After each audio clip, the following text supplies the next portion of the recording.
जय राम कृष्ण हरी। रूप पाहता लोचणी सुख झाले हो साजणी, तो हा विठ्ठल बरवा, तो हा माधव बरवा, तो हा माधव बरवा, तो हा माधव बरवा। रूप पाहता लोचणी सुख झाले हो साजणी, तो हा विठ्ठल बरवा, तो हा माधव बरवा, तो हा विठ्ठल बरवा, तो हा माधव बरवा।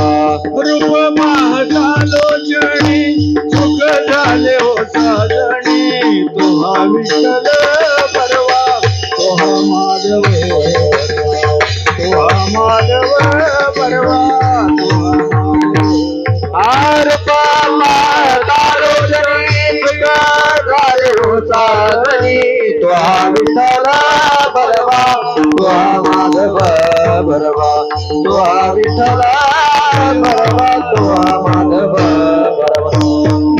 सुकृतांनी जोडी म्हणून विठ्ठली आवडी, तो हा विठ्ठल बरवा, तो हा माधव बरवा, तो हा माधव बरवा, तो हा माधव बरवा। कौतुकी जोडी म्हणली आवडी, तो हा विठ्ठल बरवा, तो हा माधव बरवा, तो हा विठ्ठल बरवा, तो हा माधव बरवा। सर्व सुखाचे आधार वापर महादेवी बरा, सर्व सुखाचे आधार वापर महादेवी बरा, सर्व सुखाचे आधार वापर महादेवी बरा, वापर महादेवी बरा, तो हा विठ्ठल वापर महादेवी बरा, तो हा विठ्ठल बरवा, तो हा माधव बरवा, तो हा माधव बरवा, तो हा माधव बरवा। सर्व सुखाचे आधार वापर महादेवी बरा, तो हा विठ्ठल बरवा, तो हा माधव बरवा, तो हा माधव बरवा, तो हा माधव बरवा। जय राम कृष्ण हरी, जय राम कृष्ण हरी, जय राम कृष्ण हरी, जय राम कृष्ण हरी, जय राम कृष्ण हरी, जय राम कृष्ण हरी, जय राम कृष्ण हरी, जय राम कृष्ण हरी, जय राम कृष्ण।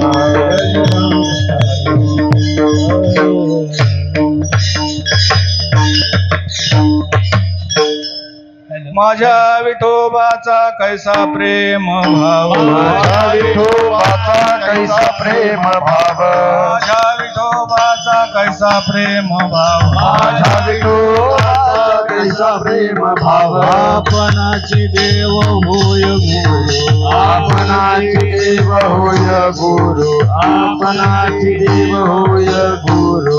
पडे देह भाव पुरवी वासना, देह भाव पुरवी वासना, पडे देह भाव पुरवी वासना, देह भाव पुरवी वासना। अंती ते आपणा पासी न्यावे, अंती ते आपणा पासी न्यावे, अंती ते आपणा पासी न्यावे। मागे पुढे उभा राहे सांभाळी, मागे पुढे उभा राहे सांभाळी, मागे पुढे उभा राहे सांभाळी, मागे पुढे उभा राहे सांभाळीत। आधी आघात निवारा, आधी आघात निवाराया, आधी आघात निवाराया। योगक्षेम त्याजे जाणे जड भारी, योगक्षेम त्याजे भारी जड भारी, योगक्षेम त्याजे जाणे जड भारी, योगक्षेम त्याचे भारी जड भारी। वाट दावी करी धरोनिया, वाट दावी करी धरोनिया, वाट दावी करी धरोनिया। पडे देह भाव पुरवी वासन, पडिय भाव पुरवी वासन, पडे देह भाव पुरवी वासन, पडिय भाव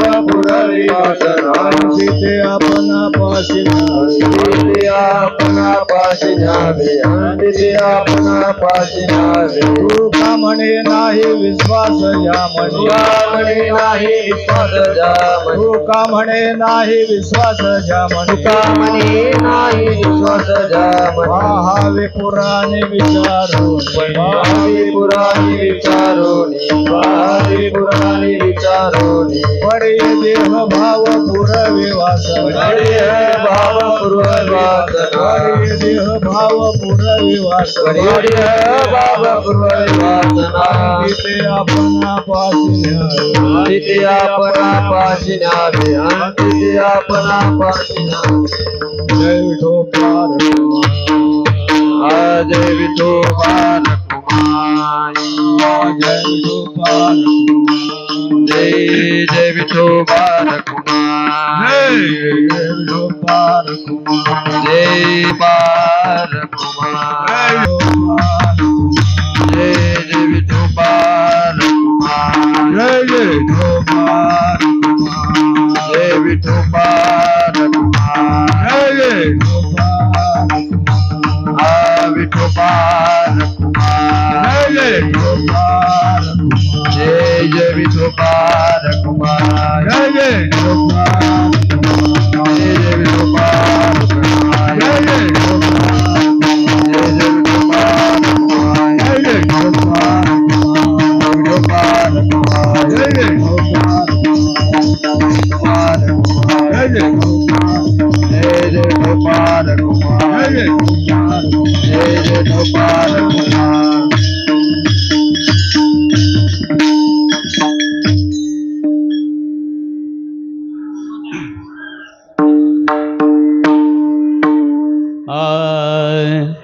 माझ्या विठोबाचा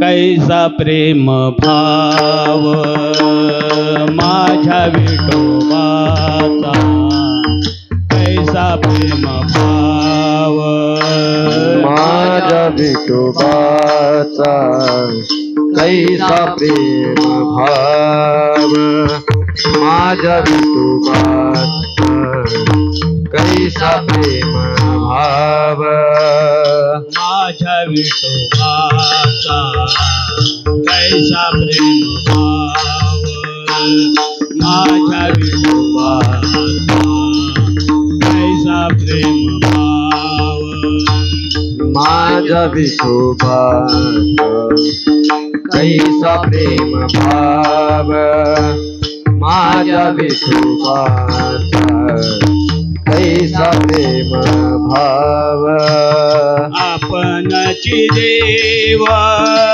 होय गुरु आपणची देवा होय गुरु पडे देह भाव पुरवी वसना पडे देह भाव पुरवी वसना आपणाची देव होय गुरु आपणाची देव होय गुरु पडिय देह भाव पुरवी वासना पडिय देह भाव पुरवी वासना माझ्या विठोबाचा कैसा प्रेम भाव माझ्या विठोबाचा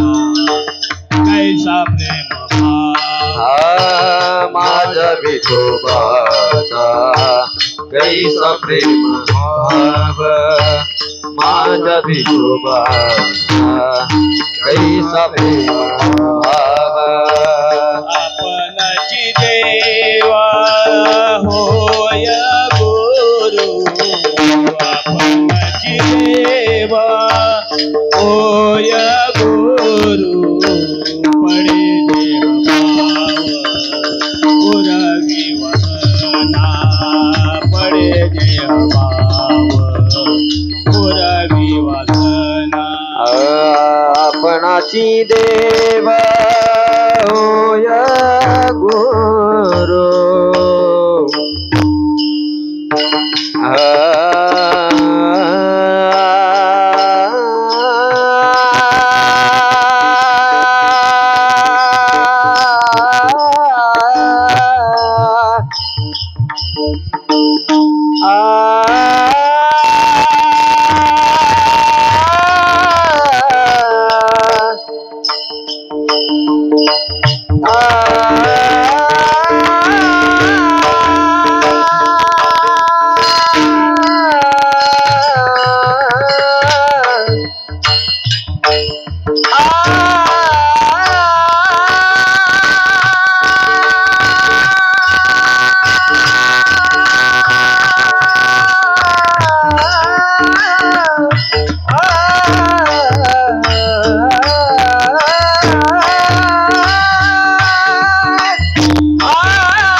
माझ्या विठोबाचा कैसा प्रेम भाव, माझ्या विठोबाचा कैसा प्रेम भाव, आपण जी देव होय गुरु, पडिये देह भाव पूर्वी वासना, अंती ते आपणा पाशी न्यावे.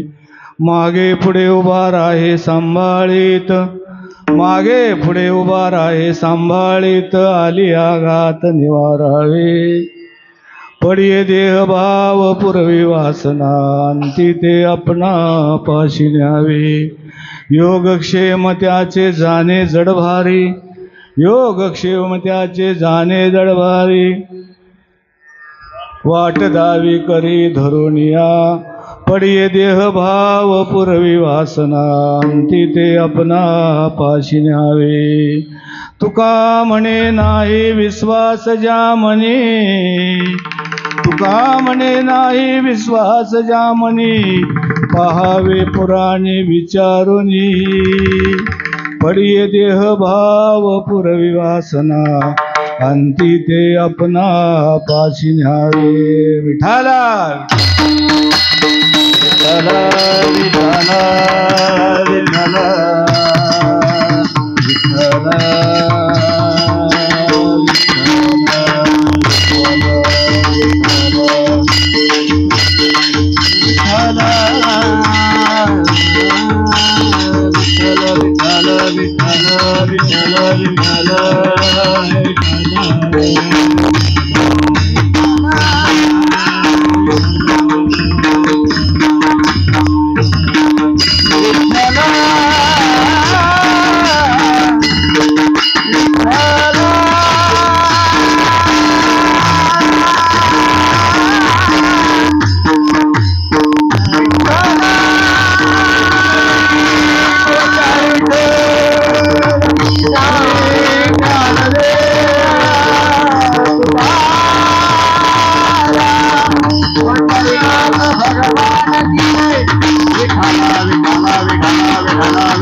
माझ्या विठोबाचा कैसा प्रेम भाव, आपणची देव होय गुरु. पडिये देह भाव पूर्वी वासना, अंती ते आपणा पाशी न्यावे. पांडुरंगा करो प्रथम नमना, करो प्रथम नमना, पांडुरंगा करो प्रथम नमना, पांडुरंगा करो प्रथम नमना.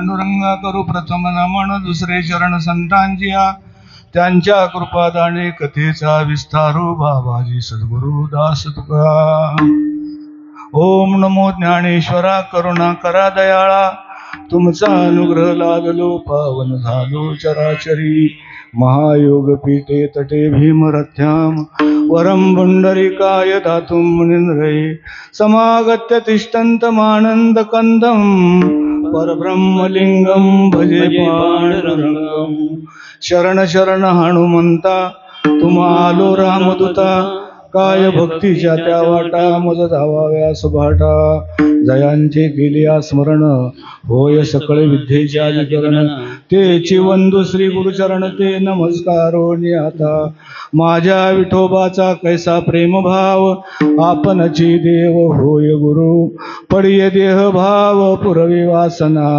अंती ते आपणा पाशी न्यावे विठाला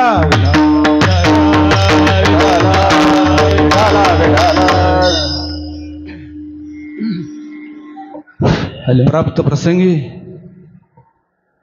तुम्हा सर्व संतांच्या सेवेसाठी घेतलेला अभंग जगद्गुरु जगदमान्य संत श्रेष्ठ देहू निवासी असणारे जगद्गुरु तुकाराम महाराज यांचा संतांचा आणि देवाचा महिमा सांगणारा अभंग आहे. अभंगाला सुरुवात करण्यापूर्वी थोडासा परिहार देणं फार गरजेचं आहे. आपल्या हुपरी ते पंढरपूर पायी दिंडी सोहळ्याला बरेच वर्ष झाली. किती वर्ष महाराज?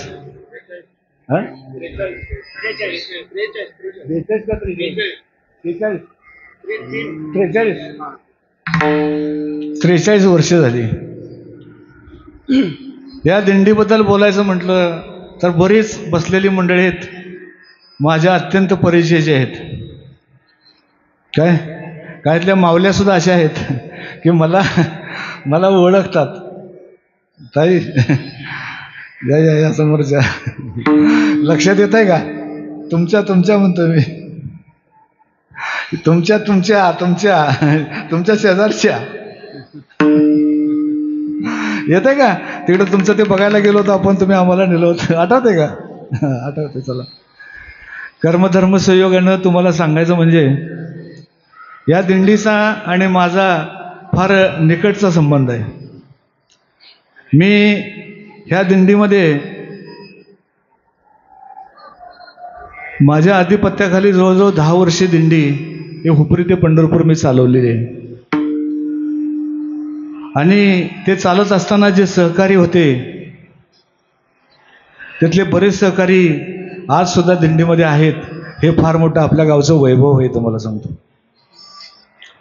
या दिंडीमध्ये ज्यावेळेला आम्ही सुरुवातीला आलो त्यावेळेला आमचा एवढा काही जास्त परिचय नव्हता, पण त्यानंतर मग बऱ्याच मंडळींचा परिचय झाला. तर सर्वांची नावं घेत बसत नाही, सर्वांची नावं घेतली तर फार विलंब होईल, तुम्हाला सांगतोय. पण तरीसुद्धा ह्या दिंडीचे जे सर्व होते की ज्यांना आपण काका म्हणायचो, सरकार, अशी माणसांची खरंच समाजाला फार गरज आहे. दिंडीला शिस्त लावावी त्यांनीच. दिंडीमध्ये जे काय आहे ना ते बघावं, काकांनीच बघावं. लक्षात आलं का? आणि त्यांच्याबरोबर साथीला होते आमचे हरिभक्त परायण चंद्रकांत महाराज जोशी. अशी मंडळी अपघातानं आपल्यातून निघून गेली. आपल्या दिंडीची खरं फार मोठी हानी झालेली आहे. त्यांच्या जाण्यानं आपल्या दिंडीची फार मोठी हानी झालेली आहे. मी तुमची दिंडी म्हणत नाही बरं का, आपली म्हणतो या, हे लक्षात घ्या. लक्षात आलं का? हां, आपल्या दिंडीची फार मोठी हानी झाली. या प्रसंगी ज्या वैकुंठवासी श्री काका आणि वैकुंठवासी चंद्रकांत महाराज जोशी आणि अनेक आपल्या गावातील असणारी दिवंगत व्यक्ती, या सर्वांना या ठिकाणी आपण विनम्र अभिवादन करूया आणि आपल्या अभंगाला सुरुवात करूया. विठाला विठाला. प्रस्तुत सेवेसाठी घेतलेला अभंग मला वाटतं जवळजवळ सर्वांच्या परिचयाचाच आहे. हा अभंग सर्वांच्या परिचयाचा आहे. हा अभंग प्रत्येक वारकऱ्याच्या तोंडपाठ असणारा अभंग आहे, त्यामुळं अडचणीची काय गरज नाही. हा अभंग ज्याच्या पाठ आहे तो वारकरी आहे, आणि हा अभंग ज्याच्या पाठ नाही ना त्याला वारकरी म्हणता येणार नाही महाराज. हा अभंग ज्याच्या पाठ नाही ना त्याला वारकरी म्हणायचंच नाही हो. काय गरज आहे त्याला? तो वारकरी असला ना तरी वारकऱ्यामध्ये मोडू शकत नाही, कारण रोजच्या नित्यनेमामधला नित्यपाठातला हा गुरु परंपरेतला 4 नंबरचा अभंग आहे. अभंग सर्वांच्या परिचित आहे, परंतु परिचित वस्तूकडं नेहमी माणसांचं दुर्लक्ष होतं. जी वस्तू परिचित असते ना त्याच्याकडे माणसाचं दुर्लक्ष होतं. आपला जवळचा मित्र कितीही मोठ्या पदावर गेला तरी त्याला आपण पदाच्या दृष्टीनं बघत नाही. त्याचं महत्त्व वाढेल पदाच्या दृष्टीनं आपण त्याला बघत नाही, त्याला आपण मित्रत्व या नात्यानं बघतो. त्या पद्धतीनं तुमच्या आमच्यासारखे अनेक भाविक लोक त्या प्रयागला त्रिवेणी संगमावर स्नानाला जातात. प्रयागला त्रिवेणी संगमावर स्नानाला जातात. त्यांची एक भावना असते की त्या त्रिवेणी संगमावर एक वेळ आंघोळ केली की आपल्याला स्वर्गाची वाट मोकळी झाली, आपल्याला स्वर्ग मिळाला. ती त्यांची भावना आहे. लक्षात आलं का? त्यात काय वावगं नाही, ती त्यांची भावनाच आहे. पण मला काय सांगायचं आहे, आपण इतक्या लांबून जातो, कोण विमानानं जातो, कोण गाडीनं जातो, कोण रेल्वेनं जातो, अनेक प्रवास करत आपण प्रयागराजला जातो. पण तिथल्या लोकांचं काय? तिथल्या लोकांना वाटतं हे काय कुठं पळून चाललंय का, करूया स्नान, हे काय आपलंच आहे, कुठं जाणार आहे का? अरे ते जाणार नाही, पण तूच असेल ना. तू इतक्या जवळ असून तुला त्याची किंमत नाही. मला आणखीन थोडंसं सांगायचं आहे की ज्ञानेश्वर माऊलींनी आपल्या ज्ञानेश्वरीमध्ये पसायदान मागितलं. किती महत्त्वाचं प्रसाधन आहे हो, पण त्याच्या अर्थाकडं त्या पसायदानाकडं आपलं दुर्लक्ष होतं. कारण का माहिती आहे का? त्याची आपल्याला किंमत कळत नाही. त्या पसायदानाची आपल्याला किंमत कळत नाही. जे खळांची व्यंकटी सांडो तया सत्कर्मी वृत्ती वाढो, आम्हाला त्याशी काय घेणं नसतं. या ज्ञानेश्वरी पारायणाला बसलो की पारायण संपल्यानंतर ते काय वस्त्र गुंडाळायचं असते ज्ञानेश्वरीला, म्हणून काहीतरी म्हणायचं असतं या, म्हणून आपलं पसायदान म्हणायचं. ज्ञानेश्वरी पारायणाला असंच करतं ना, ज्ञानेश्वरीचा ग्रंथ गुंडेपर्यंत काहीतरी म्हणायचं म्हणून आपलं ते कापड गुंडेपर्यंत पसायदान म्हणायचं. म्हणजे त्याची किंमत नाही. त्या पद्धतीचा अभंग आहे. अभंग आपल्या अत्यंत जवळचा आहे, पण याच्या अर्थाकडे नेहमी दुर्लक्ष होतं. तुम्हाला सांगतो, या अभंगाच्या अर्थाकडे आपलं दुर्लक्ष होतं. या अभंगामध्ये जगद्गुरू तुकाराम महाराजांनी आपल्या वारकरी संप्रदायाचा एक सुंदर असा सिद्धांत मांडलेला आहे. या सिद्धांतामध्ये जगद्गुरू तुकाराम महाराज म्हणतात, माझ्या विठोबाचा कैसा प्रेम भाव, आपणची देव होय गुरु, आपणची देव होय, आपणची गुरु होय, ऐसा माझ्या विठोबाचा कैसा प्रेम भाव. लक्षात आलं का? पहिल्या चरणामध्ये महाराजांनी वारकरी संप्रदायाचा सुंदर असा सिद्धांत मांडला, आणि त्याच सिद्धांतासाठी पुढच्या 3 चरणामध्ये त्याला युक्तिवाद दिलेला आहे. या पहिल्या चरणाचा युक्तिवाद पुढच्या 3 चरणामध्ये दिलेला आहे. आणि त्या युक्तिवादाच्या सिद्धीकरता तुम्हाला समजलं नाही तर त्यासाठी शेवटच्या चरणामध्ये तुकाराम महाराजांनी प्रमाण दिले. तुका म्हणे नाही विश्वास ज्या मनी, पहावे पुराणे विचारोनी. मला सांगायचंय देव आणि संत, इथं महाराज म्हणतात आपणची देव होय, आपणची गुरु होय. मग मला प्रश्न असा पडतो, देव आणि संत जर एक असतील, देव आणि संत जर एक असतील तर देवाला संताच्या अवतारामध्ये यायचं कारण काय? देवाचाच अवतार घ्यावा आणि देवाच्या अवतारामध्ये सर्व कार्य करावीत. पण प्रश्न असा आहे, देवाच्या अवतारामध्ये आल्यानंतर देवाला जे कार्य करता येतं ते कार्य संतांना करता येत नाही, नव्हे संत ते कार्य करत नाहीत. परंतु देवाच्या अवतारामध्ये देव आल्यानंतर संत जे कार्य करतात ते देवाला करता येत नाही, म्हणून देवाला संतांचा अवतार घ्यावा लागतो. या ठिकाणी तुम्हाला जर त्याचं जर प्रमाण द्यायचं झालं तर बघा, भगवंताचा अवतार कोणासाठी होतो? भगवंत कोणासाठी येतो? परित्राणाय साधूनां विनाशाय च दुष्कृताम धर्म संस्थापनार्थाय संभवामी युगे युगे. देव कुणासाठी अवतार घेतो? देव दुष्टांना मारण्यासाठी आणि सज्जनाचं रक्षण करण्यासाठी देवाचा अवतार असतो. ह्याच्या पलीकडे देवाच्या अवताराचं काय महत्व नाही, तुम्हाला सांगतोय. लक्षात आलं का? देव एकाचाच उद्धार करतो. देव अनेक आलाय अवताराला आणि अख्ख्या गावाचा उद्धार केलाय. देवाचं असं नसतंय. देव एकासाठीच येतो. एक तर सज्जनासाठी येतो, नाही तर एक तर दुर्जनासाठी येतो. लक्षात आलं का? मग भगवंतांनी काय केलं? एकाचाच उद्धार केला. आपण संतांच्या बद्दल बोलायचं झालं तर लोपले ज्ञान जगी हित नेनती कोणी अवतार पांडुरंग नाव ठेवले ज्ञानी. ज्ञानेश्वर महाराज प्रत्यक्ष भगवंताचे अवतार आहेत. जगद्गुरु तुकाराम महाराज तुकिता तुलनेशी ब्रह्म तुकाशी आले. प्रत्यक्ष जगद्गुरु तुकाराम महाराज भगवंताचा अवतार आहेत. लक्षात आलं का? पण देवानं काय केलं? देव ज्या वेळेला मृत्यू लोकामध्ये आला ना,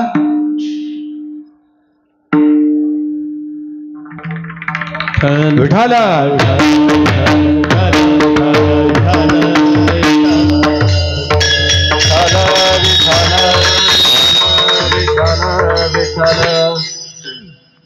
मला सांगा तुम्ही, भगवंतानं त्या कुरुक्षेत्रामध्ये अर्जुनाला भगवद्गीता सांगितली.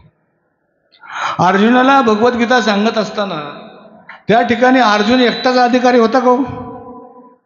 अर्जुनापेक्षा त्याचे वडील बंधू युधिष्ठिर कधीही आयुष्यात खोटं न बोलणारे होते. आयुष्यात कधी खोटं बोललं नाही. देवाने त्यांना बोलायचं होतं, या युधिष्ठिर मी तुम्हाला गीता सांगतो. आयुष्यभर ज्यांनी भगवंताचं चिंतन केलं, आयुष्यभर ज्यांनी भगवंताचं नामस्मरण केलं, ते भीष्माचार्य त्या कुरुक्षेत्रामध्ये होते. त्यांना बोलवायचं आणि या म्हणायचं मी तुम्हाला काय करतो? भगवद्गीता सांगतो. पण त्यांना सांगितली नाही भगवद्गीता. भगवद्गीता सांगितली कुणाला? संन्यासी होऊन तू जनी चोरून नेली माझी भगिनी. जगामध्ये येऊन संन्यासाचा रूप घेतलं आणि संन्यास होऊन काय केला? देवाच्याच बहिणीला पळवून नेलं. त्याला भगवंताने गीता सांगितली. गीता कोणाला सांगितली? संन्यासी होऊन तू जनी चोरून नेली माझी भगिनी. ज्यानं प्रत्यक्ष देवाची बहीण चोरून नेली, त्याच देवानं त्या अर्जुनाला गीता सांगितली. पण तीच गीता आमच्या ज्ञानेश्वर माऊलीने जी गीता भगवंतानं एकट्या अर्जुनाला सांगितली, तीच भगवद्गीता ज्ञानेश्वरीच्या रूपानं आमच्या माऊलीनं अख्ख्या जगात उघडी करून दिली. हे संतांचं कार्य, हे देवाचं कार्य नाही, हे संतांचं कार्य आहे. लक्षात आलं का? त्या ज्ञानेश्वर माऊलीने ती भगवद्गीता सगळ्या जगामध्ये उघडी केली. भागवताचा 11वा स्कंद उघडा. 11व्या स्कंदामध्ये एकनाथ महाराजांनी 11व्या स्कंदामध्ये भगवान श्रीकृष्णाने उपदेश केला फक्त उद्धवाला. एकनाथी भागवतामध्ये, श्रीमद भागवतामध्ये 11व्या स्कंदामध्ये भगवान श्रीकृष्णाने उपदेश केला फक्त एकट्या उद्धवाला केला. पण त्याच 11व्या स्कंदावर आमच्या नाथ महाराजांनी एकनाथी भागवत लिहिलं आणि तो 11वा स्कंद अख्ख्या जगासमोर उघडा केला. अवघेची त्रैलोक्य आनंदाची आता अख्ख्या जगाला आनंदी करून टाकलं. यांना संत म्हणायचं तुम्हाला सांगतोय. देव येतो एकाच्या भूमिकेमध्ये येतो. जेव फक्त दुष्टांना मारतो आणि सज्जनांचं रक्षण करतो. पण संत काय करतात? जे खळांची व्यंकटी सांडो, त्यांना मारत नाहीत, ते मरू दे म्हणत नाहीत, तो मेला तरी चालेल असं संत म्हणत नाहीत. जे खळांची व्यंकटी सांडो तया सत्कर्मी वृत्ती वाढो. अरे त्याची वाईट बुद्धी जाऊ दे आणि त्याच्या बुद्धीमध्ये जरा चांगले विचार येऊ दे, हे संत म्हणतात. तुम्हाला सांगतो म्हणजे देव काय करतो? एकाचा उद्धार करतो आणि एकाचा नाश करतो. परंतु संत अख्ख्या जगताचा उद्धार करतात. तुम्हाला सांगतोय. लक्षात आलं का? आणि त्या ठिकाणी मग प्रश्न पडला की देव दुष्टांचं निर्दालन करतो आणि सज्जनांचं रक्षण करतो. लक्षात आले का? मला एक सांगा तुम्ही, बसलेली सर्व मंडळी नीट ऐका. देव सज्जनांचं रक्षण करतो आणि देव दुष्टांचं रक्षण करतो. लक्षात आलं का? ज्या वेळेला देवानं सज्जनांचं रक्षण केलं आणि दुष्टांचा संहार केला आणि देव आपल्या वैकुंठ धामाला गेले, तेव्हा देवाच्या डोक्यामध्ये एक विचार आला. काय?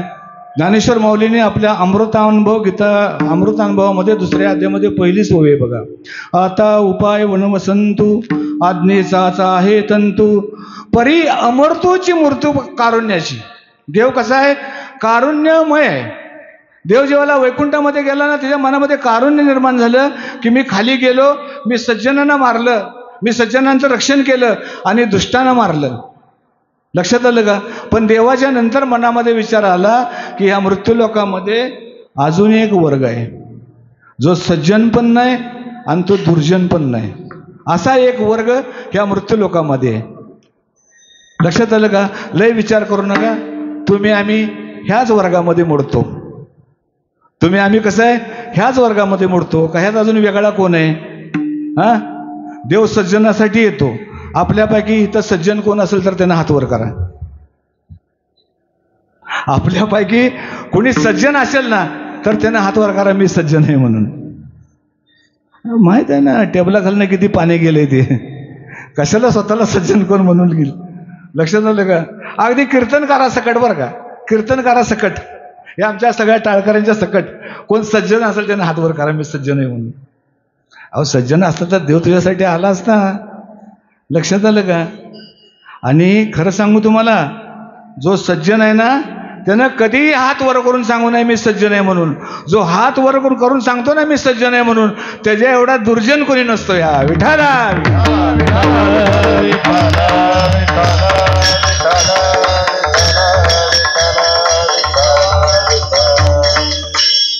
बरं जाऊ द्या. आपल्यात सज्जन कोणी नाही. आपल्यात दुर्जन कोण आहे का? दुर्जन आहे कोण? कोण स्वतःला दुर्जन म्हणून गेल? मी दुर्जन आहे वा म्हणून गेल का? हा, मला सांगा. आपण सज्जन नाही, आपण दुर्जन नाही. लक्षात आलं का? देव कुणासाठी येतो? देव आला तर मारुतीरायासाठी येईल, नाहीतर रावणासाठी येईल. देव आला हिरण्यकश्यपूसाठी येईल, नाहीतर प्रल्हादासाठी येईल. देव आला तर कंसासाठी येईल किंवा राधा उद्धवासाठी येईल. आम्ही मारुतीराय का रावण? आम्ही कोण? ह्यातली भूमिका आमची कोण? अहो आम्ही मारुतीराय पण नाही ना आम्ही रावण पण नाही. देव आमच्यासाठी येईल कशाला? देव आमच्यासाठी येऊ शकत नाही, तुम्हाला सांगतो. आणि मग देवानं वैकुंठामध्ये विचार केला की ह्या जगतामध्ये एक असा वर्ग आहे की तो दुष्टही नाही आणि सज्जनही नाही. काय? ह्यांच्यासाठी काहीतरी करायला पाहिजे. म्हणून भगवंतांनी असा अवतार घेतला की दिसायला माणूस आणि असायला देव. कसा अवतार घेतला? दिसायला माणूस आणि असायला देव, असा अवतार घेतला. त्या अवताराला संत म्हणतात. विठाला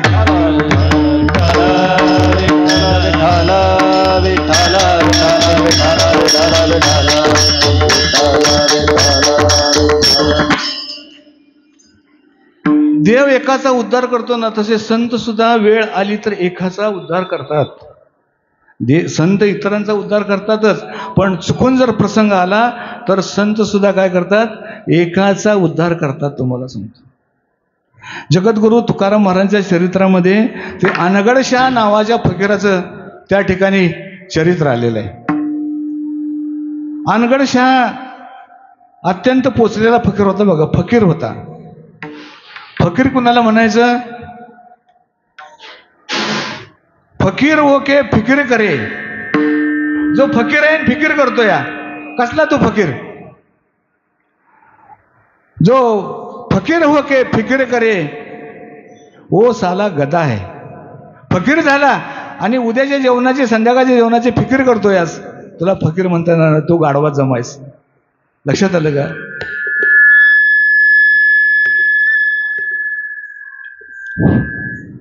नका आवाज वाढवू. माझं कसं आहे, माझा कीर्तन करता करता आवाज तापतो. तसा लगेच सुरुवातीला तापत नाही, तुम्ही पंचपदी बघितली असेल, पण नंतर आवाज माझा तापतो बरं का. तुम्हाला सांगतोय. आता ही काय सगळी मंडळी, आमचे सुरेश महाराज सोडले तर मला वाटतंय चौदार सोडले, सगळी मंडळी नवीन. लक्षात आलं का? माझ्यासाठी नवीन आहे, असू द्या. विठाला विठाला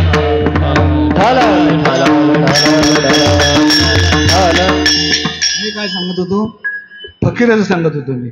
फकीर होके फिक्र करे वो साला गधा है, और फकीर होके फिक्र न करे वो खुदा का बंदा है. जो फकीर आहे पण फिकीर करत नाही त्याला देव आपल्या जवळ करतो. तुम्हाला सांगतो, त्याला फकीर म्हणायचं. असा हा पोचलेला फकीर होता अनगडशाह. आणि प्रसंग असा झाला, त्या रामेश्वर भटजींनी तुकाराम महाराजांच्या गाथा त्या इंद्रायणीमध्ये बुडवल्या आणि तिथून जेव्हा निघाले तेव्हा रस्त्यामध्ये काय झालं, अनगडशाहचा आश्रम लागला. अनगडशाहचा आश्रम लागल्यानंतर त्या आश्रमासमोर मोठी विहीर आहे. त्या रामेश्वर भटजींना वाटलं या विहिरीमध्ये आंघोळ करावी. आंघोळ करावी म्हणून त्यांनी काय केलं, संध्याकाळची वेळ होती, संध्या स्नान या विहिरीमध्ये करावं म्हणून कपडे काढायला लागला. तेवढा ते अनगडशाह आश्रमामधून बाहेर आला. लक्षात आलं का? आश्रमामधून बाहेर आला आणि बाहेर आल्यानंतर त्यांनी सांगितलं, हो महाराज म्हणले, थांबा, या विहिरीमध्ये आंघोळ करू नका.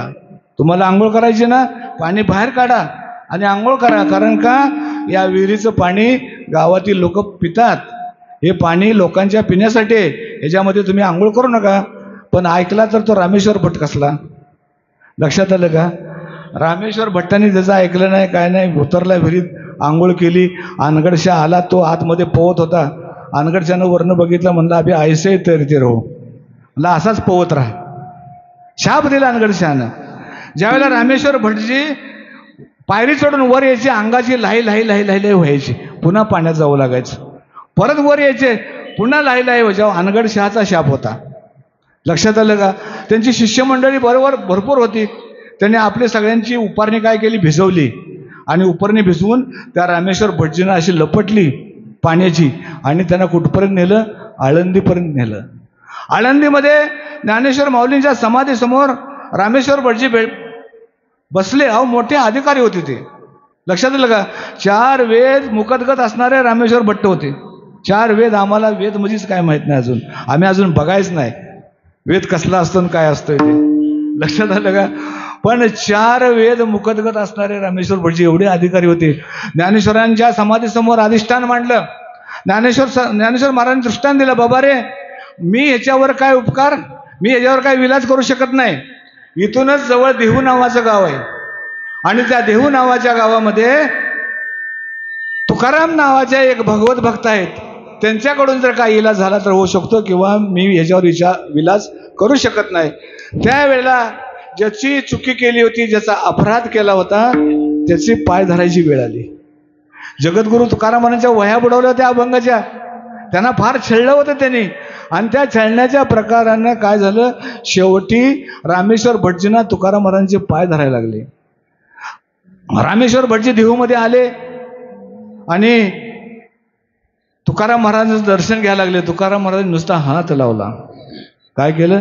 नुसता हात लावला. हो, जगद्गुरु तुकाराम महाराजांनी. काय मूर्ती होती ती. नखापासून केसापर्यंत देह कसला होता, पावन होता, पवित्र होता. लक्षात आलं का? तुकाराम महाराजांनी हात लावल्या लावल्या त्यांच्या अंगाचा दाह कमी झाला. एवढी ताकद जगद्गुरु तुकाराम महाराजांच्यामध्ये. तुम्हाला आणखीन जर सांगायचं झालं तर जगद्गुरु तुकाराम महाराजांच्या इतका मोठा महिमा होता, तुम्हाला सांगतोय.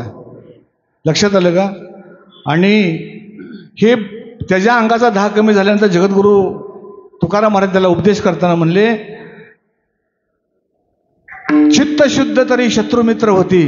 काय म्हटले बघा, चित्त शुद्ध तरी शत्रुमित्र होती, व्याघ्र न खाती सर्प न खाती व्याघ्र तया. चित्त शुद्ध पाहिजे माणसाचं. चित्त, तुकाराम महाराजांचं चित्त शुद्ध होतं. त्या पुण्यामध्ये कचेश्वर ब्रह्मे नावाचे मोठे व्यापारी होते. पुण्यामध्ये कचेश्वर ब्रह्मे नावाचे मोठे व्यापारी होते आणि त्या व्यापाऱ्यांना एवढा असा रोग झाला होता की सगळी गात्र अशी, चमड्या सगळ्या अंगाच्या हालत होत्या.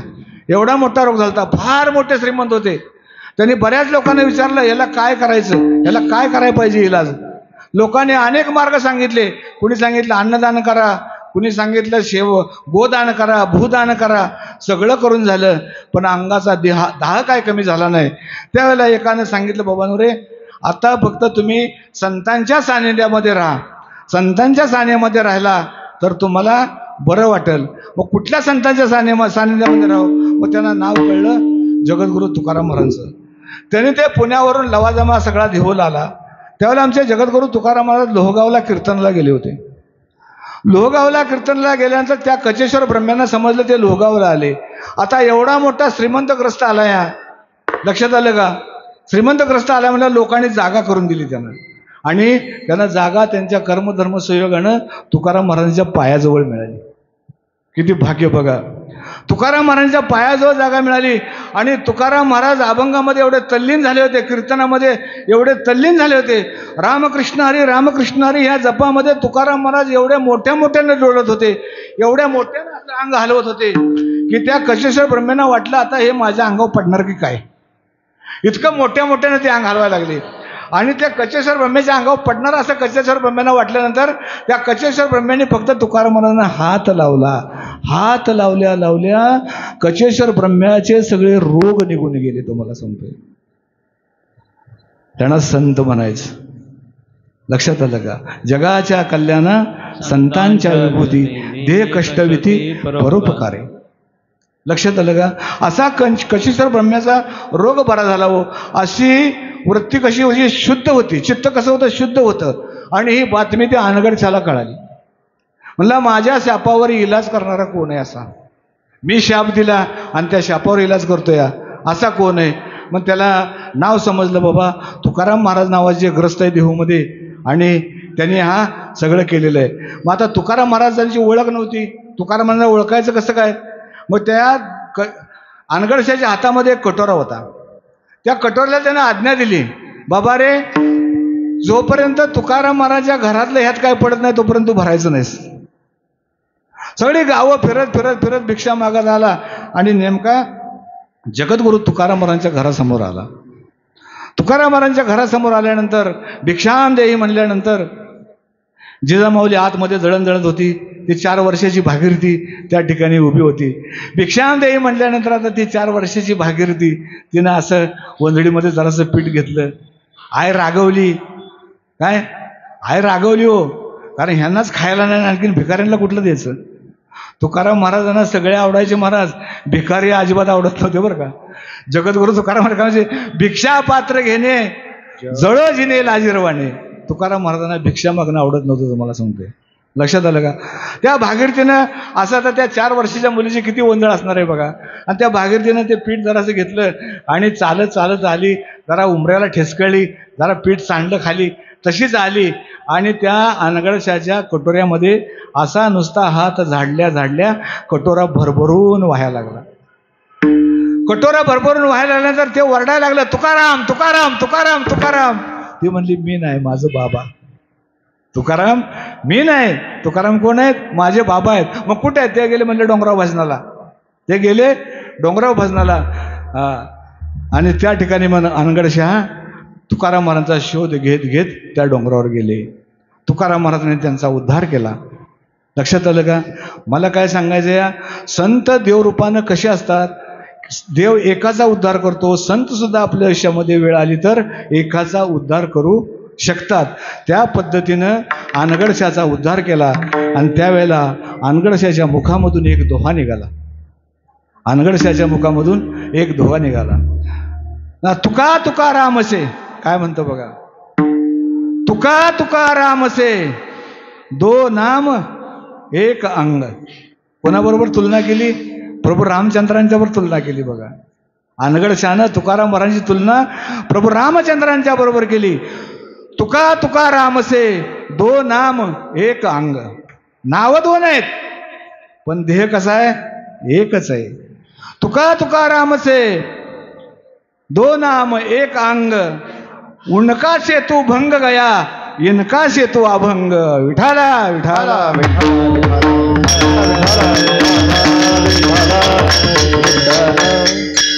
प्रभू रामचंद्रांनी लंकेला जाताना त्या ठिकाणी सेतू बांधला. तो सेतू भंग पावला. पण माझ्या तुकाराम महाराजांचा आज सुद्धा 4,500 पायऱ्यांचा अभंग रूपी सेतू अजून सुद्धा तसाच उभा आहे, तुम्हाला सांगतो. आणि तो उभा आहे ना, म्हणूनच आपण इथं आहे. तुकाराम महाराज जर जन्माला आले नसते ना तर आपण आपल्याला माणूस म्हणून घेतलं नसतो. आपण माणूस म्हणण्याचा लायकीच राहिलं नसतो. तुम्हाला सांगतो या तुकाराम महाराजांनी काय केलं माहिती आहे का? गाढवाचे घोडे केले. काय केलं? गाढवाचे घोडे केले जगद्गुरु तुकाराम महाराजांनी. अहो आमच्यासारखी पहिली गाढवच होती ना, त्यांच्या अभंगावरच घोडे झाले ना. नंतर आमच्यात आणि गाढवात फरक काय होता? जगद्गुरु तुकाराम महाराजांनी काय केलं? गाढवाचे घोडे केले. तुम्हाला सांगतो जगद्गुरु तुकाराम महाराज जर नसते ना तर आपण कुठली आली वारी आणि कुठलं काय तुम्हाला सांगतोय फार वाईट अवस्था झाली असते आपली. तुम्हाला सांगतोय लक्षात आलं का? होय. धर्माची चाललेली अवहेलना, धर्माबद्दलचं न राहिलेलं प्रेम.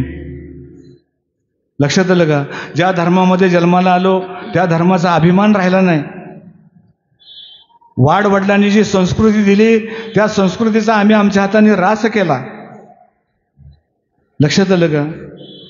थोडंसं विषयांतर होतंय पण आता विषय निघाला म्हणून बोलतो. तुम्हाला सांगतोय आम्ही आमच्या धर्माचा ऱ्हास केला. जे स्वातंत्र्य मिळालं त्यावेळेला जे 2 कोटी होते ना महाराज ते आता 25 कोटी झालेत. कोण झालेत तुम्ही ओळखा? ज्यांची लोकसंख्या 2 कोटी होती ना ते 25 कोटी झालेत. आणि स्वातंत्र्य मिळालं ना त्यावेळेला आमची हिंदूंची लोकसंख्या 60 कोटी होती ती आता 40 कोटीवर आली आहे.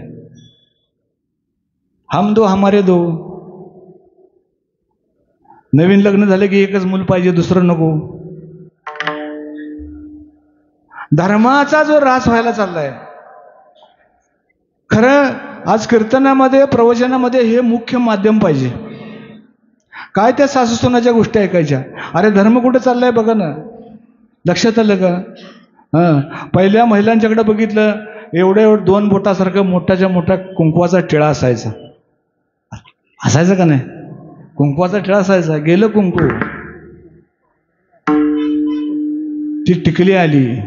ती पण कोण बनवतं तुम्हाला माहित नाही. ते बनवणारे आपल्या जातीतले नाहीत म्हणून त्यांनी टिकलीच्या मागं पांढरं ठेवलं. या टिकलीच्या मागं लाल नाही, ते पांढरं चिटकावायचं, लाल चिटकावायचं नाही कपाळाला. समाज कुठे चाललाय बघा. तुम्हाला सांगतो आपण सर्व सिटीमध्ये राहणारे आहोत. आपल्या मुलांच्याकडे जरा बघा, आपल्या मुलींच्याकडे बघा.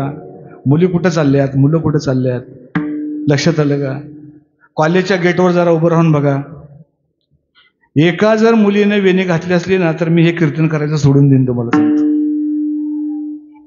कॉलेजच्या गेटवर एका जरी मुलीने वेणी घातलेली असली ना तर आम्ही बंद करू. हा पारमार्थिक व्यवसाय बाद झाला आता. लक्षात आलं का? हातात बांगडी नाही, कपाळाला कुंकू नाही, केस अशी झेपऱ्या मोकळ्या सोडलेल्या, हातात एवढा मोठा मोबाईल, निघाली कॉलेजला. कुणाची मुलं आहे ती? आपली आहेत होय. त्यांना संस्कार कोण द्यायचे? आपण द्यायचे. आपल्या संस्कारामध्ये वाढली पाहिजेत हो. वाडवडिलांनी जे केलं ना ते चालवायचे. वडिले जे जे करती तया नाव धर्म ठेवते. ज्ञानेश्वरी वाचा जरा. येरती आचरती सकळ जन. लक्षात आलं का? असू देत, विषयांतर झालं, तुमची माफी मागतो. या ठिकाणी जगद्गुरु तुकाराम महाराजांनी त्या अनगडशाचा उद्धार केला. अनगडशा आपल्या निवासस्थानी निघून गेले. लक्षात आलं का? आणि या अभंगामध्ये जगद्गुरु तुकाराम महाराज म्हणतात, माझ्या विठोबाचा कैसा प्रेमभाव. नुसता प्रेमभाव म्हणून चालणार नाही. नुसता प्रेमभाव, नुसता प्रेमभाव, नुसतं भाव आहे, भाव आहे, नुसतं प्रेम आहे, प्रेम आहे म्हणून चालेल का? त्या शब्दावर जोर पाहिजे. कुठल्या शब्दावर जोर दिल्यानंतर शब्दाचा अर्थ व्यवस्थित निघतो मला सांगा तुम्ही. तुम्हाला साधं उदाहरण सांगतो. नीट कान देऊन ऐका बरं का महिला मंडळ. भांडी घासून झाल्यानंतरच नवऱ्याला बायकोनं चहा करून दिला. ह्यात भांडी घासणारं कोण आहे सांगा मला? मी काय म्हणतो ऐकलं का? भांडी घासून झाल्यानंतरच नवऱ्याला बायकोनं चहा करून दिला. ह्यात भांडी घासणारं कोण? बोला की. अरे बोलाल का नाही? तुम्हाला प्रश्न विचारलाय मी, कारण इकडे चहा करणारे नाही, चहा करणारे तुम्ही आहे. पुन्हा ऐका मी काय म्हणतोय ते. भांडी घासून झाल्यानंतरच बायकोनं नवऱ्याला चहा करून दिला. ह्यात भांडी घासणारा कोण? नवरा. तुमचा अनुभव सांगताय का? तुमचा अनुभव नको इथं. ज्या शब्दावर वजन आहे तो शब्द सांगा. लक्षात आलं का? बायको कामात होती, नवरा चहा मागत होता, बायको भांडी घासत होती. नवऱ्याने चहा मागितल्यानंतर बायकोनं भांडी घासून झाल्यानंतरच नवऱ्याला चहा करून दिला, असा अर्थ. पण तुम्ही फसला का नाही सगळेजण सांगा? फसला का नाही? हा, लक्षात आलं का? तसा शब्दावर जोर पाहिजे. नुसतं प्रेम आहे प्रेम आहे, नुसता भाव आहे भाव आहे म्हणून चालणार नाही. नुसतं भाव आहे म्हणून चालेल का? नवरा बायको कीर्तनाला गेले, कीर्तनाला गेल्यानंतर तिथं महाराज कीर्तनामध्ये सांगत होते काय, एकच भाव मनामध्ये ठेवा, एक धरला चित्ती रुक्माईचा पती. एकच भाव मनामध्ये ठेवा, सर्व काय मिळेल. दोघे कीर्तनासनं आले. कीर्तनासनं आल्यानंतर नवऱ्याला भूक लागली होती, तो बायकोला म्हणला काहीतरी जेवायला कर. बायको म्हणली घरात काय नाही, काय करू? तांदळाचा दाणा नाही, पीठ नाही, काय नाही, तुम्हाला कशानं करून घालू? नाही काहीतरी कर म्हणले. काय करू शकत नाही म्हणले. काय असं कसं म्हणले? तू नुसता भाव ठेव.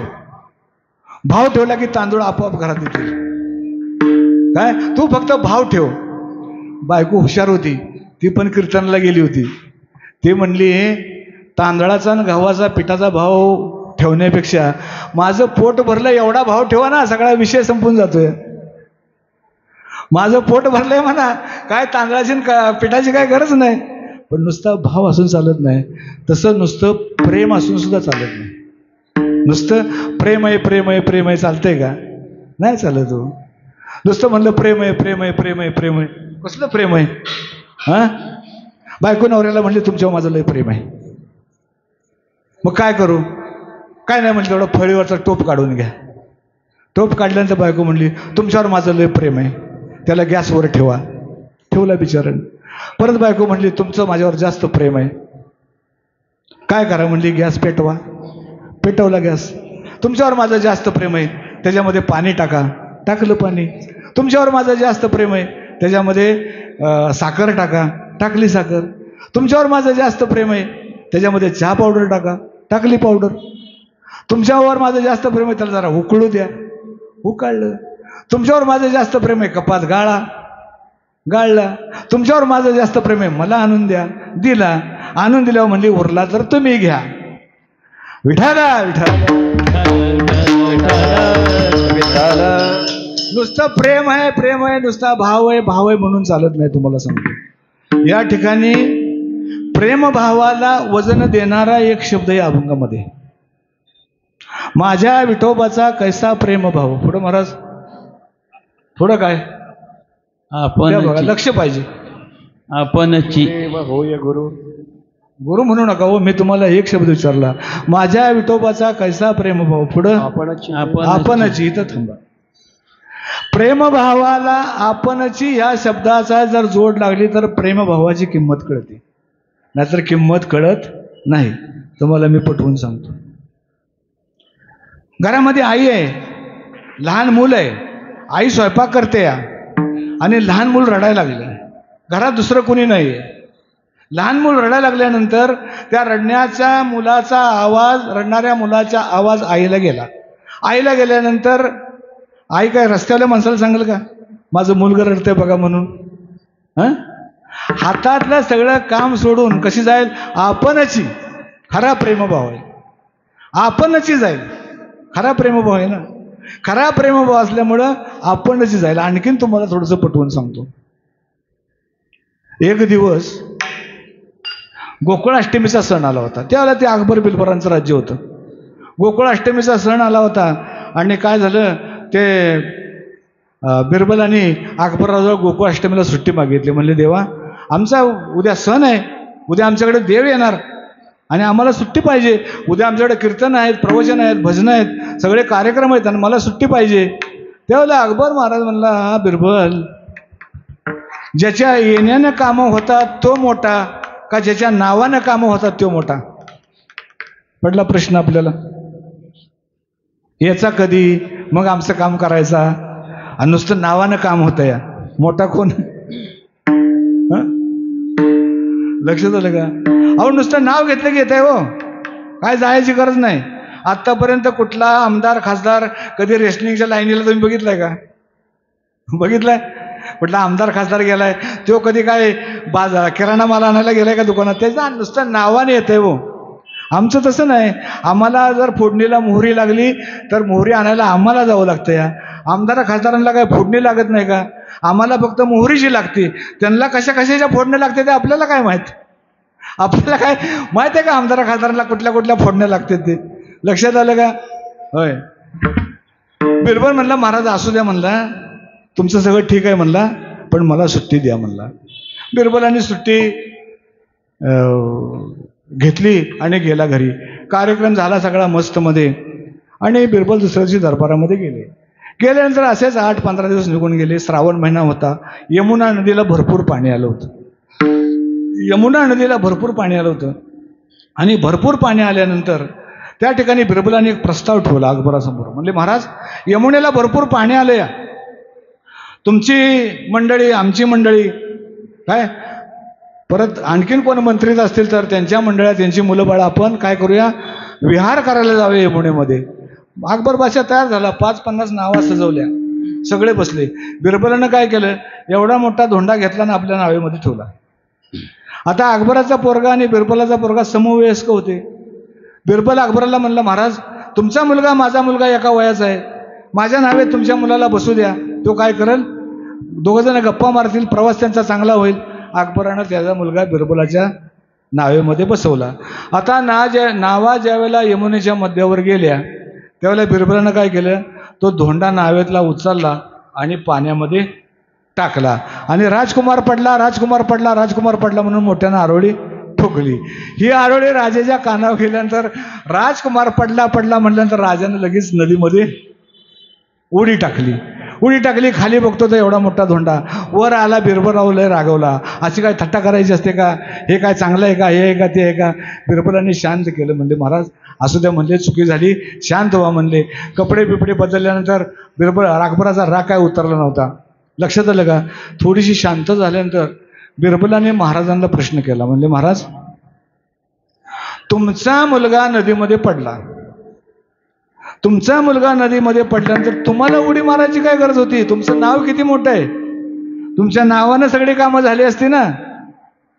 5-50 नावाडे आहेत, त्यांना पाण्याचा अनुभव आहे. त्यांना सांगायचं, बघा रे म्हणला माझा मुलगा पाण्यामध्ये पडला, त्याला काढा.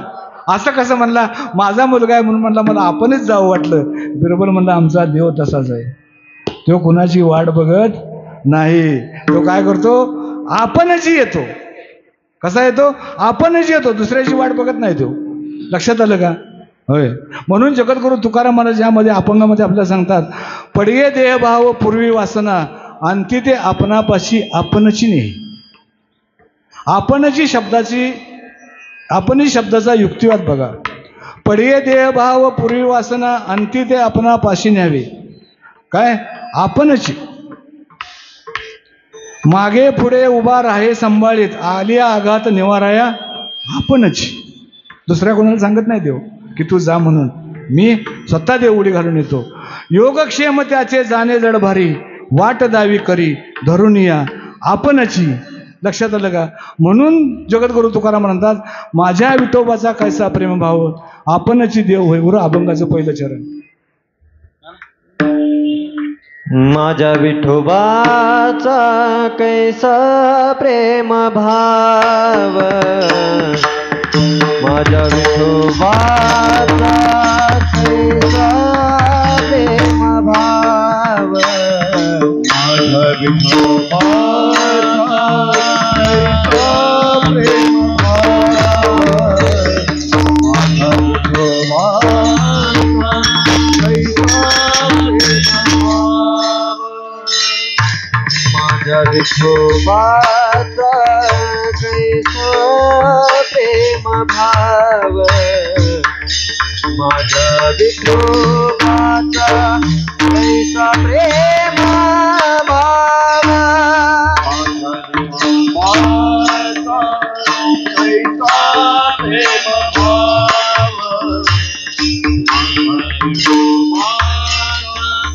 कैसा प्रेम भाव, आपणाची देव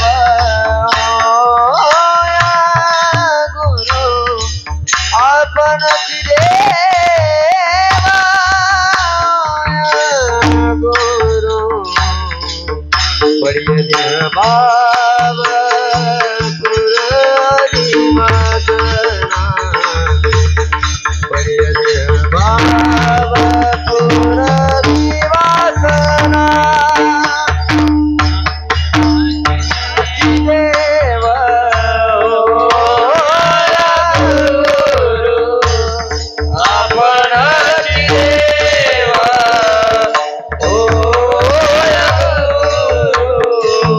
आपण देव आपण देव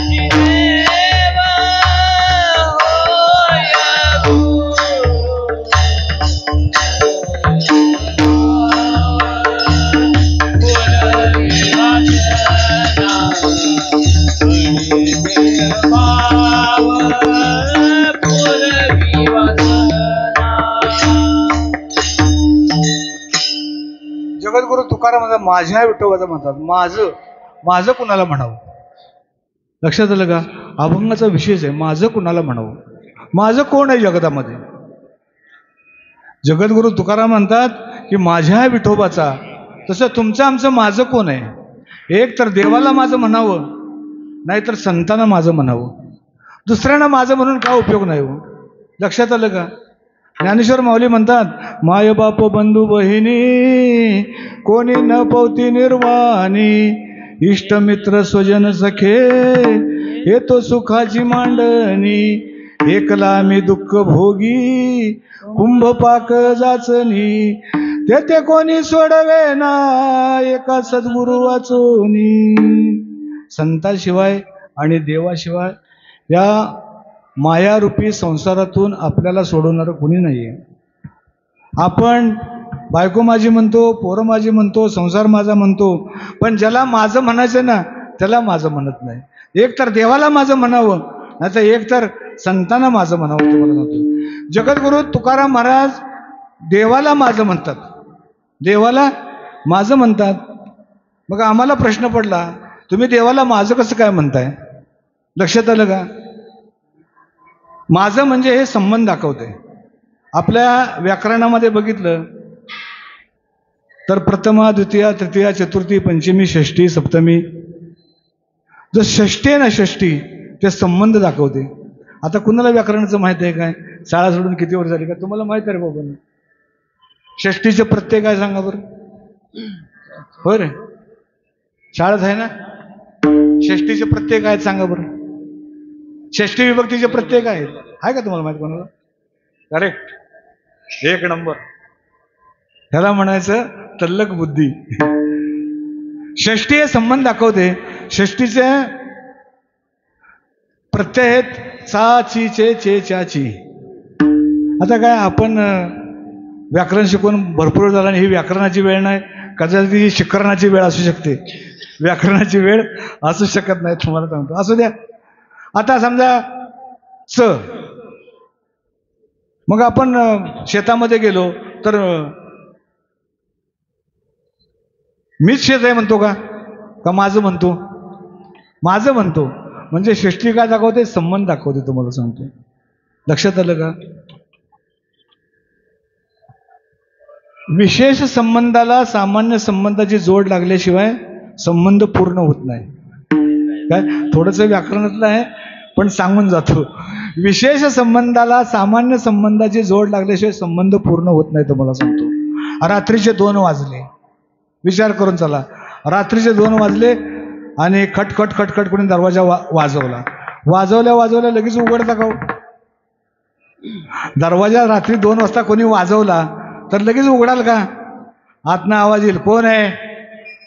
आपण विचारू ना पहिलं, दरवाजा वाजवतो म्हणजे कोण आहे? तो म्हणला मी आहे. उघडतो का?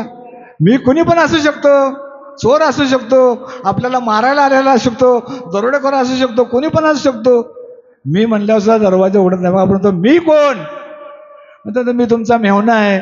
मग रात्रीच्या किती पण वाजू द्या, उघडावंच लागतंय हो. नातच तसं आहे मेहुणा म्हटल्यानंतर. लक्षात आलं का? नातच तसं आहे.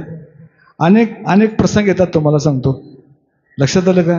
महाराजांना कदाचित अनुभव आहे का नाही माहीत नाही, पण अनेक प्रसंग येतात, तुम्हाला सांगतो. आता ही एवढी मोठी वारी असते या, प्रेमानं आम्हाला आता कसं तुम्ही प्रेमानं बोलवलं तसं आम्हाला कोणीही बोलवतं प्रेमानं. महाराज या आमच्या वारीमध्ये एक प्रवचन तरी करा, नाही तर कीर्तन तरी करा, काहीतरी करा. त्यावेळेला आम्ही तिथे गेल्यानंतर आम्हाला आणखीन दुसरीकडे जायचं असते. आमचं कीर्तन संपल्यानंतर आमची निघायची गडबड असते. निघायच्या गडबडीमध्ये पाया पडणाऱ्यांची लई गडबड असते महाराज. ते महाराज निघाला का नाही, त्याच्या पाया पडून त्याच्या धोतरात पाय हात घालून त्या महाराजाला तोंडावर पाडल्याशिवाय त्याचं समाधानच होत नाही. धोतरात पाय घालून त्या महाराजांना पाडणारच म्हणतो. आणि नुसते पाडणार नाहीत, तेवढ्या गर्दीत विचारणार, महाराज ओळखलं का? आता मला सांगा तुम्ही, ओळखलं का म्हणल्यावर काय सांगायचं? काय सांगितलं बाबा, काय बाबा ओळखलं नाही, काय महाराज आमच्या घरी आला, दूध प्याला, जेवला नाही, आम्हाला विसरला. म्हणजे हे महाराजांचं खाल्ल्या पिल्लेलं तेवढ्या गर्दीत सगळं काढतंय. हे नामदेव महाराजांचं फार सुंदर प्रकरण आहे बघा, तुम्ही वाचा गाथ्यामध्ये तुम्हाला कळेल.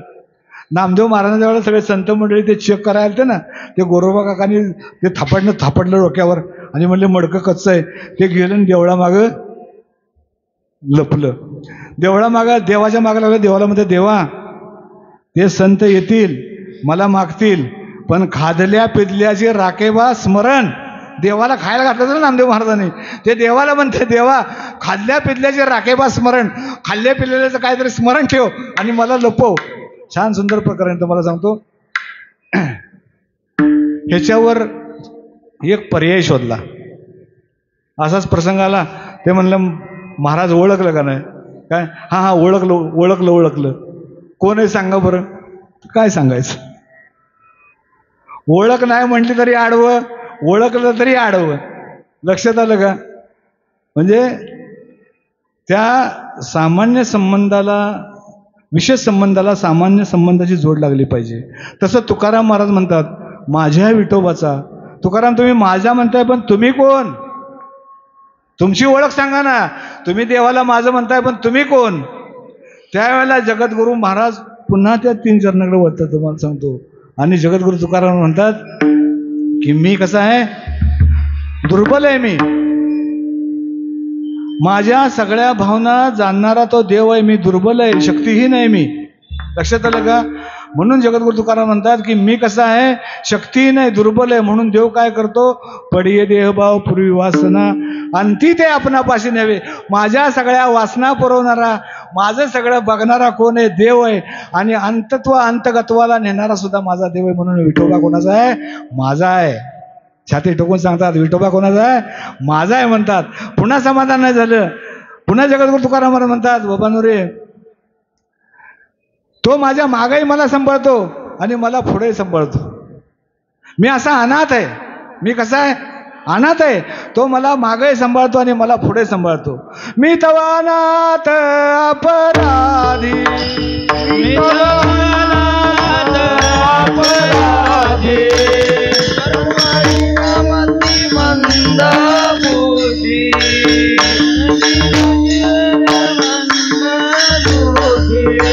तुझ्या आठविले नाही कधी,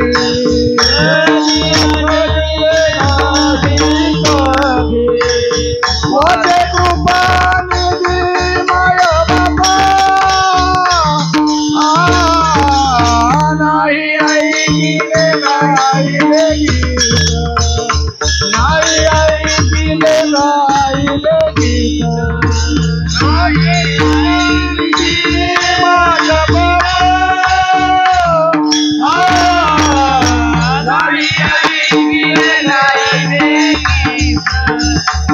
नाही ऐकिले राहिले गीत, अपराधी का स्वतःला म्हणतात बघा. मी तो अनाथ अपराधी, कर्महीन मतिमंद बुद्धी, तुझं मी आठवले नाही कधी, वाचे कृपानिधी माय बापा, नाही ऐकले गायले गीत, धरली लाज सांडिले हित. लक्षात आलं का? जगद्गुरु स्वतःला अनाथ म्हणतात. म्हणून मागे पुढे उभा राहे संभाळीत, अनाथ अपराधी पतित आगळा, परी पाया वेगळा नका करू. असा मी अनाथ आहे. म्हणून देव काय करतो, माझ्या मागे उभा राहतो आणि पुढे उभा राहतो. मागे पुढे उभा आहे संभाळीत, आली आघात निवाराया. माझ्या कुठला जरी आघात आला तरी आपणच येऊन काय करतो, तो आघात दूर करतो. म्हणून विठोबा कोणाचा आहे? विठोबा माझा आहे. जगद्गुरु तुकाराम म्हणतात विठोबा कोणाचा आहे? माझा आहे. पुन्हा म्हणतात योगक्षेम त्याचे जाणे जड भारी. तो देव माझा योगक्षेम सगळं जाणतो. बघा तुम्हाला सांगतो, देव योगक्षेम कोणाच जाणतो? जो देवाचा अनन्य भक्त आहे. अनन्य भक्ताचा देव काय करतो? योगक्षेम जाणतो. अनन्य चिंतयंतो माय जनापूर्वी पासते तेशा नित्याभियुक्तानाम योगक्षेम वहाम्यम. 9वा अध्याय बघा, तुम्हाला कळल. देव म्हणतो जो माझं अनन्य भक्ती करतो त्याचा योग आणि क्षेम मी सगळं वाहतो. योगक्षेम जाणे जडबारी वाट द्यावी करी धरून या. देव काय करतो? माझा योगक्षेम सगळं जाणतो आणि माझ्या बोटाला धरून वाट लावतो. जडजडून वाहिला आणि गई भक्तीचे वाटे लाग. जे पावशी अव्यंग निजधाम माझे. बरोबर नेत नाही पण वाट दाखवतो. वाट दाखवणारा देव आहे. म्हणून विठोबा माझा आहे. म्हणून जगद्गुरु तुकाराम महाराज अभंगामध्ये म्हणतात की पडिये देह भाव पूर्वी वासना अंती ते आपणापाशी न्यावे विठोबा माझा आहे. मागे पुढे उभा राहे संभाळीत आली आघात निवारा आहे विठोबा माझा आहे. आणि योगक्षेम त्याचे जाणे जड भारी. म्हणून विठोबा माझा आहे. विठोबा रखुमाई जय जय विठोबा रखुमाई जय जय विठोबा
आपल्या आयुष्यामध्ये 2 शब्द घात करणार आहेत बघा. लक्षात आलं का? न मम आणि मम. मम माझं म्हटलं की संपला आणि न मम म्हटला की सुटला. न मम म्हटला की सुटला. पण मम म्हटला का नाही की अडकला. बरं का? ज्ञानेश्वर माऊलींचं छान माऊलींनी छान ओळी टाकली बघा. आपलीच देऊनी दुहिता न मम म्हणे पिता तो सुटे आणि प्रतिग्रहिता जावई शिरके. वडील कन्यादान करताना न मम म्हणतो आता ही माझी राहिली नाही, हिच्या मायेतून मी मुक्त झालो. पण ते नवरा काय म्हणतं? ती त्याची नाही ना, मग मम ही माझी आहे. नवरा काय म्हणतो? ही माझी आहे. मग अडकतो. अडकला तरी काय एका जन्मासाठी अडकतो का? 7 जन्मासाठी अडकतो. मग अडकतो का नाही 7 जन्म? बरं नुसता 7 जन्म चालत नाही, त्याला दरवर्षी रिचार्ज मारायला लागतो वटपौर्णिमेला. तर त्याचं सर्वेअर बरोबर चालतंय ना, तर सर्वेअर चालणार नाही बरोबर. त्याला दरवर्षी वटपौर्णिमा आली की फेऱ्या मारून रिचार्ज मारायला लागतो. या तेव्हा ते 7 जन्माला मिळतंय. तुम्हाला सांगतो. लक्षात आलं का?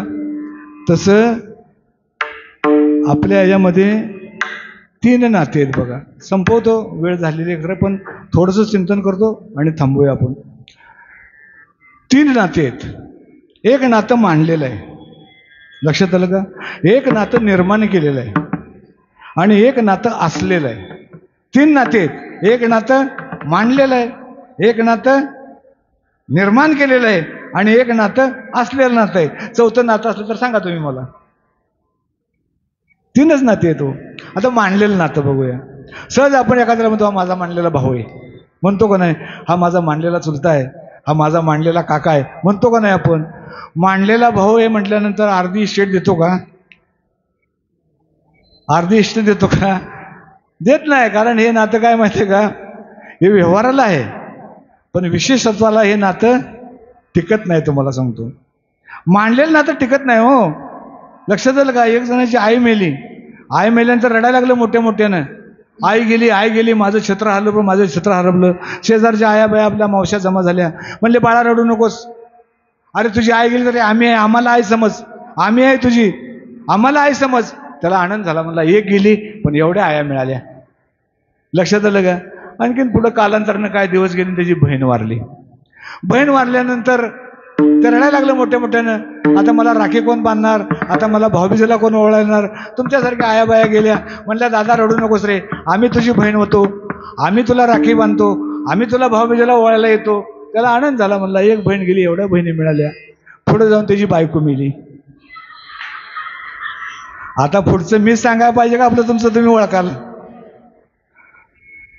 मग मला काय म्हणायचं, या व्यवहारिक नातं व्यवहारापुरतं ठीक आहे, पण हे विशेषत्वाला जात नाही, तुम्हाला सांगतो.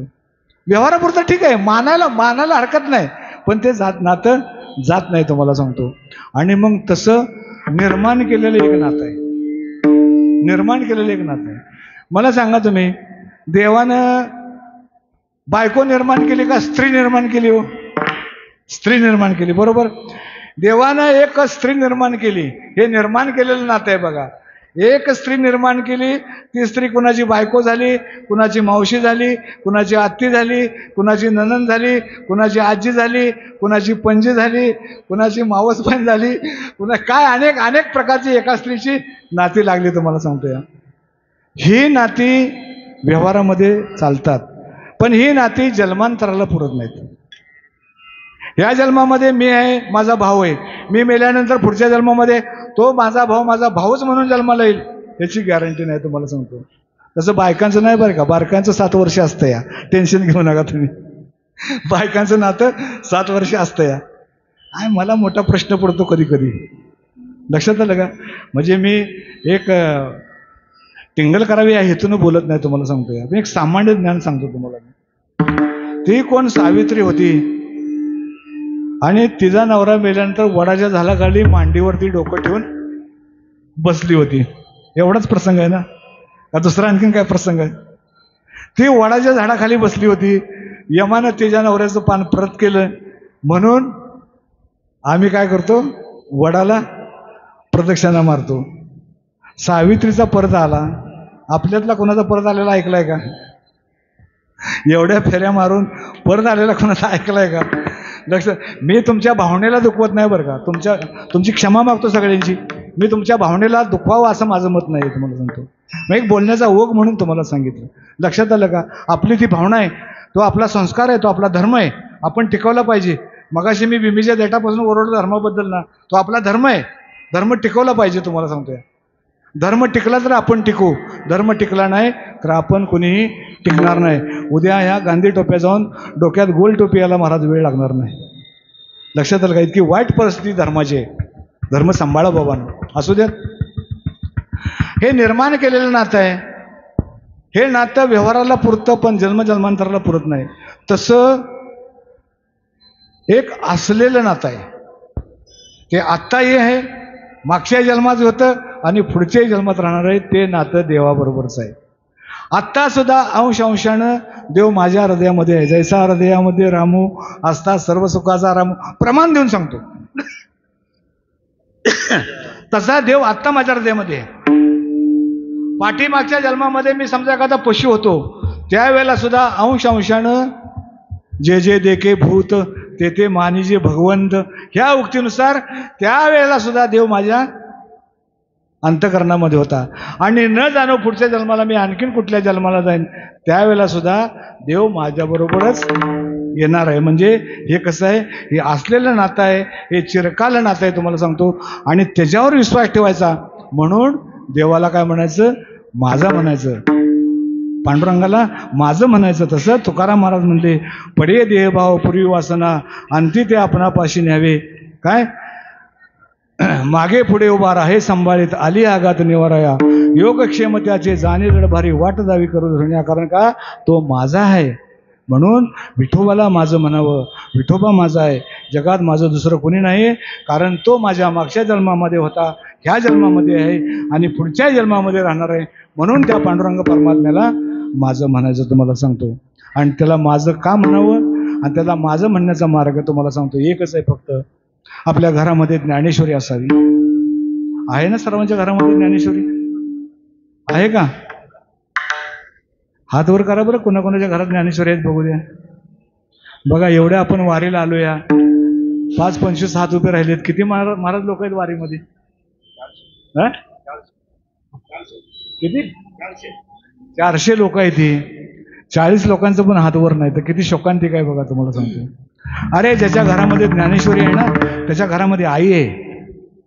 ज्याच्या घरामध्ये तुकाराम महाराजांचा गाथा आहे ना, त्याच्यामध्ये आपला बाप त्या ठिकाणी जिवंत आहे, तुम्हाला सांगतो.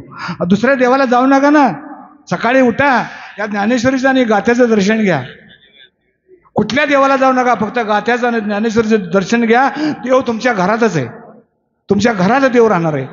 या कीर्तनाच्या माध्यमातून हात जोडून सांगतो बाबा रे, आता घरी जाल ना, काय खेळणे फिरणे बाजार घेणे याच्यापेक्षा एक ज्ञानेश्वरी घ्या, एक गाथा घ्या, आपल्या देवाऱ्यावर ठेवा आणि त्याला पुजावं महाराज. ह्या जन्मामध्ये तो पांडुरंग परमात्मा तुमचं झाल्याशिवाय राहणार नाही, तुम्हाला सांगतो. हा पांडुरंग परमात्मा 100% तुमचं होईल, तुम्हाला सांगतो. एखादा म्हणतो मला ज्ञानेश्वरी वाचता येत नाही. महाराज ज्ञानेश्वरी मी नेईन, पण मला वाचता येत नाही. अरे वाचता येत नाही ना, त्या ओवीवरनं नुसतं बोट फिरव, त्या ओवीवरनं नुसतं बोट फिरव. त्या ओवीवरून तू बोट फिरवलंस ना, मरेपर्यंत माझी ज्ञानेश्वरी तुझं बोट सोडणार नाही. म्हणून प्रत्येकानं ज्ञानेश्वरी न्या, गाथा न्या. काय वेळ भरपूर झालाय, पोटी पाटी भूक काय कीर्तनाचे सुख. चला का, आपण वारी करून आलो, तुम्हाला सांगतो या काय आनंदानं आलोच. आता 2 दिवस राहिले, परतीचा प्रवास आहे. सर्वांनी आनंदानं राहा. जाताना ज्ञानेश्वरी आणि गाथा न्यायला विसरू नका, तुम्हाला सांगतो या. तुमच्या घरी देव घेऊन जा आणि त्याला बोलवू नका. लक्षात आलं का? तुमच्या घरी देव घेऊन जा, देवाऱ्यावर ठेवा, त्याचं दर्शन घ्या. मायबाप हो, 100% पांडुरंग परमात्मा तुमच्या घरी आल्याशिवाय राहणार नाहीत. ज्ञानेश्वर माऊली तुकाराम, महाराज ज्ञानेश्वर माऊली, महाराज माऊली तुकाराम, महाराज ज्ञानेश्वर माऊली, महाराज माऊली तुकाराम,